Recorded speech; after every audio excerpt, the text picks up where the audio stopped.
What's going on with y'all? Today is the day that I explain to y'all what a credit score is now. There is a lot of stuff to talk about when you talk about a credit score. So, for y'all, one time and one time only, I'm going to break down what a credit score is and all the parts to it in a very simple way in under 5 minutes. You're probably thinking, damn, Ant, how the fuck you gonna do that? It's gonna be real easy if you just edit it. This is raw, unedited content. And just because I think y'all might think I'm lying. Hold on. What I'm gonna do is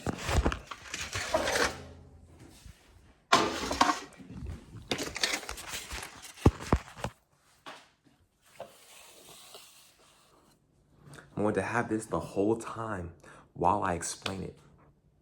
All right, let's test to make sure it works, just to show y'all I'm not josing you. Start. Stop, right? Reset. Okay.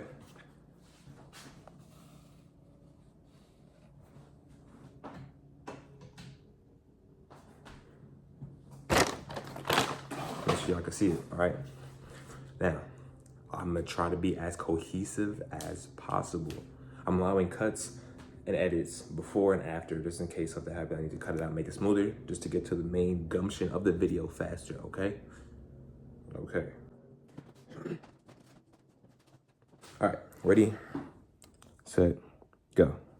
Okay, so what is a credit score? A credit score is a measure of how worthy of credit you are. There are 3 different credit bureaus. There are TransUnion, Equifax, and Experian. These are the 3 major credit bureaus that take the information from your social security number and create a report for you, right? Now you're probably thinking, damn, these 3 credit bureaus means you're probably gonna have 3 different numbers and 3 different scores. That's not true, because you have things like FICO and Vantage that accumulate all the information from those credit bureaus and turn it into one cohesive score.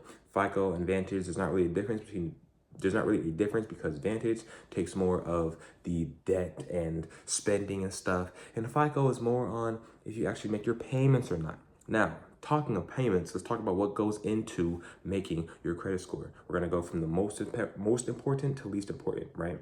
Number 1, there are 5 parts. Number 1 is payments, and if you make your payments late. Number 2 is how much of your credit score you actually utilize. Utilize means use, for those that don't know.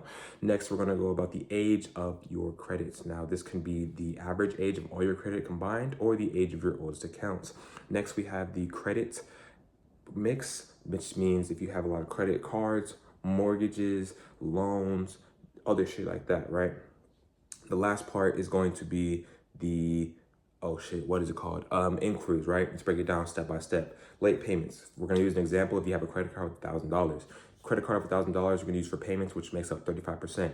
You make a charge on your credit card that's $250, right? You have to pay that $250 back by the time it's due to make sure that your payments are 100% on time. It always starts at an A, 100% payments made. As soon as that drops, you're cooked because you can't undo it, right? Utilization. Let's say you have a credit card that is $1,000. If you spend $250, that utilization is now at 25% because you're utilizing, which means using 25% of that credit limit. Now, to be in a good zone, you want to stay within 30% of your credit limit at all times. Now, if you want to get your credit score back up after having it low, you want to stay within 10% because it stays pretty neutral. Age. There's nothing really you can do about the age of your credit besides open cards and open accounts. And as soon as you open them, don't close them, because it's either average or the oldest. And you want to keep that as high as possible, because the higher it is, the higher your score will get.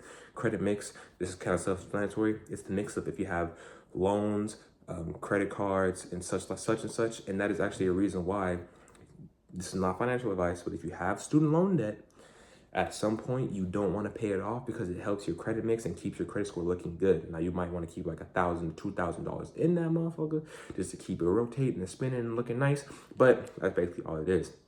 Now, inquiries. This is where the biggest thing is. A hard and soft inquiry. A soft inquiry is when somebody like a credit card company looks at your credit report, your full credit report, and not your full credit report, but a summarization of your credit report, and to make a distinction on whether or not you're worthy of that credit. Now, that is a soft inquiry because it doesn't harbor an inquiry. A hard inquiry or a hard pull is when they look at your full credit, your full credit history, just really utilize every single detail if you are worthy of getting that card. Now, soft inquiries normally happen when you're going into apps like Credit Karma, Credit Sesame, or just looking at your credit score by yourself, or if you're asking for a credit increase, depending on the increase and depending on the business or thing that is you are asking for an increase for, right? Hard pulls are when you're trying to get loans, apply for credit cards, or apply for mortgages or anything of that sort. When you do a hard inquiry, it affects your credit score because it increases the number on the amount of hard inquiries you have, which makes your creditworthiness look worse temporarily, because it's like, oh my gosh, why do you need this thing if you're so creditworthy, right? Now, card inquiries leave your credit report after 2 years. So if you do apply for like 3 credit cards, you'd have 3 hard inquiries, which may hurt your credit. But after 2 years, they would disappear and it would act like they were never there, right? So the plan of that is you want to stay between 1 to 2 or 1 to 3, depending on which score you're looking at, Vantage or FICO, within a year, to make sure that you are perfectly solid and that your credit doesn't dip to a crazy amount. Now, alternatively, there are some credit cards and businesses that will not accept or approve you for anything if you have a certain amount of credit inquiries within a year. This is why you want to make sure that every time you inquire about a card or try to apply for a card or some sort of loan, that you know what you're doing and you pay attention so that you can get that done before you apply and you already have 3 inquiries and they cancel you. 4 minutes and 47 seconds. I basically covered the most basic aspect of what your credit score is and what goes into it. I need to watch this back to make sure I know I don't sound stupid, because if I do, then I guess I'm gonna scrap this idea. But if you're seeing this right now, you know I at least made some sort of sense. So tune in next time when I tell y'all how you can make a bomb in 5 minutes.